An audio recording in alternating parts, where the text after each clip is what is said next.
Forbes. He joins us from across the pond today. Scott, thank you for making time for us. You're very welcome. Hello. Let's see, where do we start here? We don't have a lot of time, but I think what we should do first off is, just tell us maybe what the atmosphere was leading up to 9/11, exactly what your job was and what you did there in the World Trade Center towers. Sure. I worked for, as you said, Fiduciary Trust in the South Tower.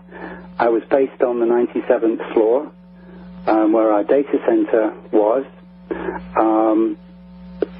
About 3 weeks prior to 9/11, our company, along with many others in the towers, were given notice that there was going to be a power down in the top 50% of floors in the Southern Tower.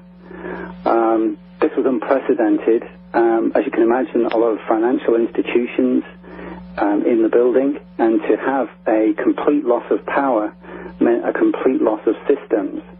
And for an organization like my company, it was truly extraordinary. I mean, people probably scrambling as soon as they could to secure their systems before the power down. Yep, that was part of the deal. Had there been, let me, because for the sake of time, I want to keep this moving as much as possible, Scott. Had there been any power downs like this? Again, you were notified by the Port Authority there'd be a 36-hour power down at the top half of your tower. Had there been anything like this prior to this particular power down, and exactly give us a time frame of when you were notified about the power down as related to 9/11. What was the date of the power down, and had there been one prior to this?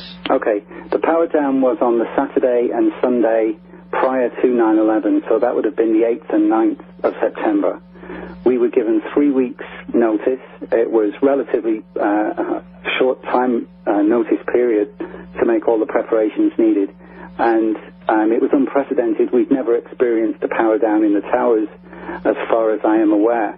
I had worked in the towers from 1998.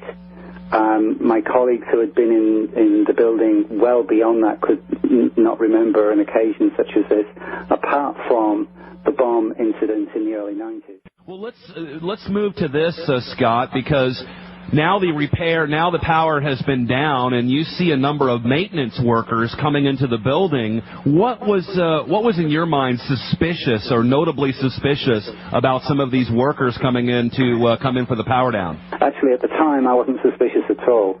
It was just part of the fact that there was a power down and that there were workers in overalls in the building. But looking back now, you noticed that there were some suspicious behavior with these workers.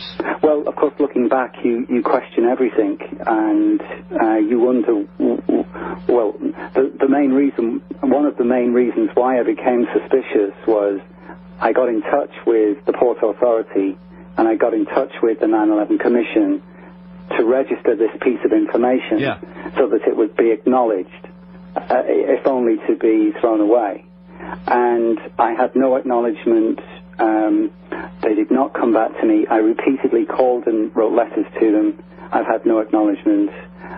It's as if this information is of no interest to anyone, but to me it seems to be part of the puzzle and should be registered.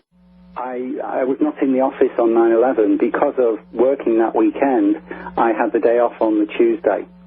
And so I was in my apartment, which overlooked the Trade Center. I lived in Jersey City, across the river from the towers, so I was eyewitness to what went on there. And as soon as I saw the first tower go down, the South Tower, I was highly suspicious. It just didn't look correct. It looked like a controlled demolition. It did not look like a building collapsing either from an aircraft hitting it or from a fire inside. It seemed to crumble into dust. Yeah. It just didn't ring true.